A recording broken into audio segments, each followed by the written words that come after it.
ఇవాళ ఈ press meet ఏర్పాటు చేయడానికి గల ముఖ్య కారణం గడిచిన కొన్ని రోజులుగా మా షర్మిలకైతే కావచ్చు, మా సునీతకైతే కావచ్చు, రాజకీయ సభల్లో ఏ రకంగా ప్రసంగిస్తూ ఉన్నారో మీరంతా చూస్తూ ఉన్నారు. అదేవిధంగా సునీతక్క హైదరాబాదులో ఏ రకంగా పవర్ పాయింట్ ప్రజెంటేషన్ లేసి లేనివి ఉన్నట్టు ఉన్నవి లేనట్టు ఏ రకంగా చిత్రీకరించే ప్రయత్నం చేస్తూ ఉందో మీరంతా చూస్తూ ఉన్నారు ప్రతిరోజు కూడా. నాకైతే స్వతహాగా ఈ సబ్జెక్ట్ గురించి మాట్లాడడము ఇష్టం లేదు. అయినప్పటికీ కంటిన్యూస్గా వాళ్ళు ఒకే విపరీతంగా నా మీద బురదేస్తున్నారు కాబట్టి నేను ఎక్స్ప్లెనేషన్ ఇవ్వడం కోసం, వివరణ ఇవ్వడం కోసం ఈ సబ్జెక్ట్ ఈ ప్రెస్ మీట్ నేను ఏర్పాటు చేసిన. ముఖ్యంగా నేను గతంలో ఒక 4-5 పర్యాయాలు మాట్లాడినా ఈ కేసు విషయం మీద. నేను మాట్లాడిన 4-5 పర్యాయాలు కూడా చాలా స్పష్టంగా చెప్పా ఏ రకంగా ఈ కేసులో విచారణ సంస్థ, అదేవిధంగా సునీతక్క, అదేవిధంగా దస్తగిరి వీళ్ళందరూ లాలూచి పడి ఒక చీకటి ఒప్పందం చేసుకుని ఏ రకంగా ఈ కేసును మా వైపు టార్గెటెడ్ ఇన్వెస్టిగేషన్ చేశారనే విషయాన్ని గతంలో కూడా చెప్పా. మరొక్కసారి మీ అందరికీ అనేక విషయాలు చెప్పడం కోసం మరి ముఖ్యంగా అప్రూవర్ చేసిన విధానాన్ని ఒక్కసారి మీరంతా గమనించమని కోరుతా ఉన్నా.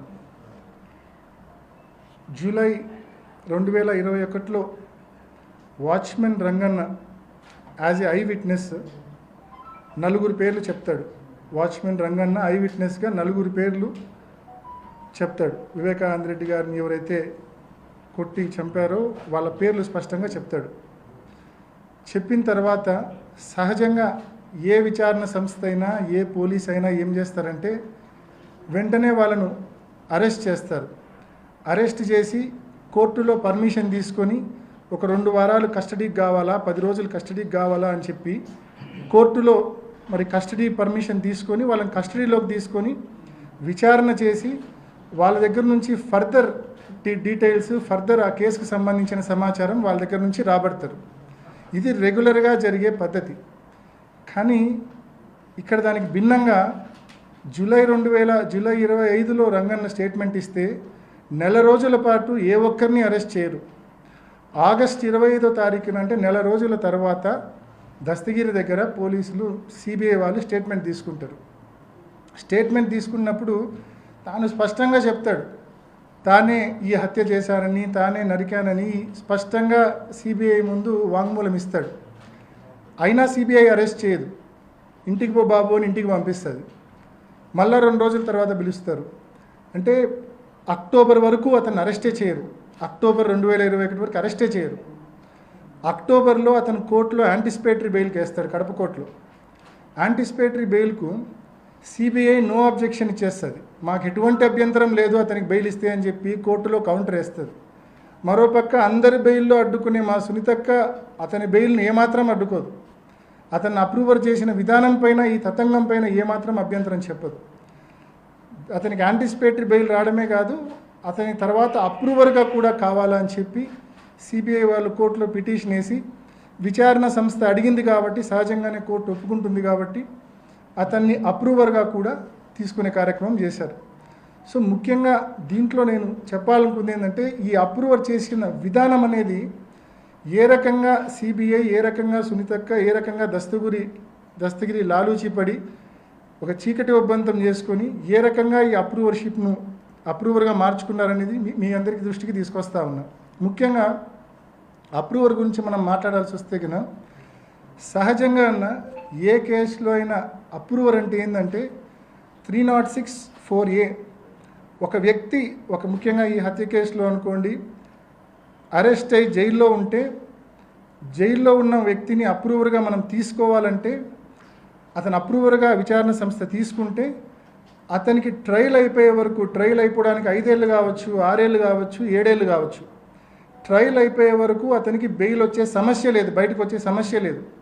దాన్ని ఓవర్కమ్ కావడానికి చట్టంలోని లొసుగును చూసుకొని అతనికి పెద్ద గిఫ్ట్ 306(4)B అదేంటంటే యాంటిసిపేటరీ బెయిల్ వచ్చిన తర్వాత అప్రూవర్గా మార్చుకుంటే అతను జైల్లోకి ఒక్కరోజు కూడా పోవాల్సిన అవసరం లేదు. సో ఈ మాదిరిగానే అప్రూవర్ చేస్తే ఒక్కరోజు కూడా జైలుకు పంపకుండా శాశ్వతంగా నిన్ను ముద్దాయి నుంచి సాక్షిగా చేస్తాము, ఒక్కరోజు కూడా జైలుకు పోవాల్సిన అవసరం లేదు, కావాల్సినంత డబ్బు ఇస్తామంటే ఇంకా ఎవరి పేర్లు చెప్పమంటే వాళ్ళు చెప్పరండి. ఒక్కసారి దీన్ని విఘ్నతతో మీరందరూ కూడా ఆలోచించమని నేను కోరుతా ఉన్నాను. సో ఈ మాదిరి ఇంకా అప్రూవర్లు చేయడం అనేది ఒక ఆనవాయితీ అయితే కనుక రేపొద్దున్న నుంచి ప్రతి కేసులో ఈ అప్రూవర్షిప్ అనేది సరిపోని వాళ్ళని టార్గెట్ చేయడానికి ఉపయోగించే ఒక అస్త్రంగా ఉపయోగపడుతుంది తప్ప ఈ అప్రూవర్షిప్ అనేది వాస్తవాలు బయటికి రావడానికి నిజంగా ఉపయోగపడే పరిస్థితి ఉండదు. సో ఇది అప్రూవర్షిప్కు సంబంధించి. అప్రూవర్షిప్తో పాటు సిబిఐ సునీతక్క దస్తగిరి లాలూచి విషయంలో కొన్ని ఎగ్జాంపుల్స్ కూడా మీ అందరి దృష్టికి చెప్పాలనుకుంటున్నా. ముఖ్యంగా 20 జూలై 2020లో సిబిఐ ముందు సునీతక్క హాజరైనప్పుడు వాంగ్మూలం ఇచ్చినప్పుడు జూలై 2020 వాంగ్మూలం ఇచ్చినప్పుడు ఏం చెప్తుందంటే లెటర్ గురించి ఏం చెప్తుందంటే at this time my husband showed me a photo in his mobile. అంటే సునీతక్క భర్త రాజశేఖర్ ఫోన్లో photo చూపించాడంట. The said photo was purported letter written by my father and mentioning therein the name of Prasad driver as suspect killer. The said photograph was forwarded through Krishna Reddy to my husband. After this I got afraid and suspicious as well that it may have been a fabricated letter in order to put the blame on Prasad and that he may be killed if the letter comes out. అని ఆ letter గురించి లెటర్ను చూసినా అని చెప్తుంది, letter ఉందని తెలుసని చెప్తుంది, letter బయటకు వస్తే ఏమేమో అవుతాయని చెప్పి కూడా ఇంత డీటెయిల్డ్ ఎక్స్ప్లెనేషన్ ఇస్తుంది. ఇంకా కింద చాలా ఉంది చదువుకుంటా పోతే. ఆ తరువాత వెంటనే బహుశా ఎవరో చెప్పినట్టు ఉన్నారు సిబిఐలోనే, ఎవరైనా లాయర్లు చెప్పినారేమో, ఈ రకంగా స్టేట్మెంట్ ఇస్తే నీకు నష్టమమ్మా అని చెప్పారేమో. ఇమ్మీడియట్గా నెల రోజులు జరగకముందే, ఇది జూలై 2020, 28 జూలై 2020, ఇది 27 ఆగస్ట్ 2020, కరెక్ట్గా నెల రోజుల వ్యవధిలో ఏమంటుంది, ఆ లెటర్ ఉన్న విషయమే నాకు తెలియదు, అంతా తూచ్, నాకు లెటర్ నేను చూడలే, లెటర్ గురించి నాకు తెలియదు, అంతా తూచ్, నేను లెటర్ను కేవలం రాహుల్ దేవ్ శర్మ పులివెందులకు రీచ్ అయినాక సాయంకాలం రాహుల్ దేవ్ శర్మ చూపిస్తేనే చూసినా తప్ప నాకు లెటర్ గురించి ఏమీ తెలియదని చెప్పి వెంటనే తప్పించుకుంటుంది. సిబిఐకి ఇచ్చిన వాంగ్మూలాలండి ఇవన్నీ కూడా. ఈజ్ దిస్ న్యాచురల్ జస్టిస్ అని నేను అడుగుతా ఉన్నా, సునీతక్కను అడుగుతా ఉన్నా, సిబిఐని కూడా అడుగుతా ఉన్నా. ఇది న్యాచురల్ జస్టిసా? సామాన్యుడికి ఇది సాధ్యమేనా? సిబిఐ దగ్గర ఒక వాంగ్మూలం ఇచ్చి నెల తిరగకుండానే నా వాంగ్మూలం అది కాదు, నేను అసలు చూడలే వినలే, దాని గురించి నాకు ఏమీ తెలియదంటే అటువంటి వాంగ్మూలం అసలు రికార్డు చేస్తారా? నెల తిరగకుండానే వాంగ్మూలం, మళ్ళీ రెండో వాంగ్మూలం నాకేం తెలియదంటే రికార్డ్ చేశారు. మీ అందరికీ కాపీస్ ఇస్తున్నా, ఇప్పుడు మీ అందరికి కూడా 10 కాపీస్ మీ అందరికి ఇస్తా ఉన్నా. అండ్ అంటే ఈ మాదిరి దస్తగిరి కూడా ఇంకో నెల తర్వాత పోయి నాకేం సంబంధం లేదు అంటే అంతా తూచి నేను చెప్పింది అంటే అయిపోతుందా? తూచి అవుతుందా ఇది? అంటే ఏ రకంగా ఒక విచారణ సంస్థ, ఒక సునీతక్క, ఒక దస్తగిరి లాలూచి పెడితే ఏ రకంగా ఉంటుందనే దానికి ఇదొక ఉదాహరణ. ఇంకోటండి, ఆ వీడియో ఓపెన్ చేసి అంతకుముందు 4 minutes. ఇంకోటి ఇన్సిడెంట్ జరిగిన వెంటనే, ఇది కూడా వీళ్ళ యొక్క ఒప్పందం చూపించే వీడియోనే. ఇది కూడా ఇన్సిడెంట్ జరిగిన వెంటనే ఒక 2 వారాలకు సునీతక్క ప్రెస్ మీట్ పెడుతుంది, 10 రోజుల్లోనే అనుకుంటా. ఆ ప్రెస్ మీట్లో చాలా స్పష్టంగా చెప్తుంది, what was my father doing, మీరే వినండి.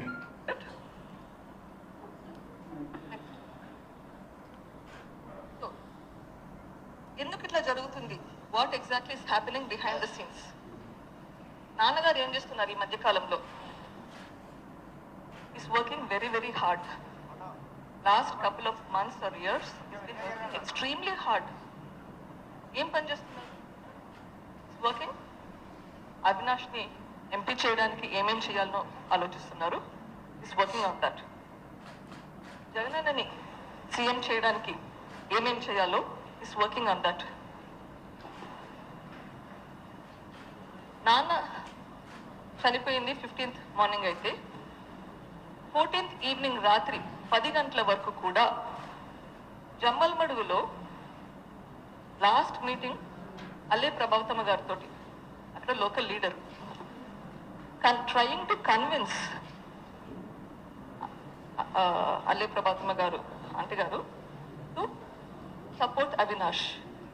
This has been his agenda, trying to raise people's support so that Avinash would win in the elections.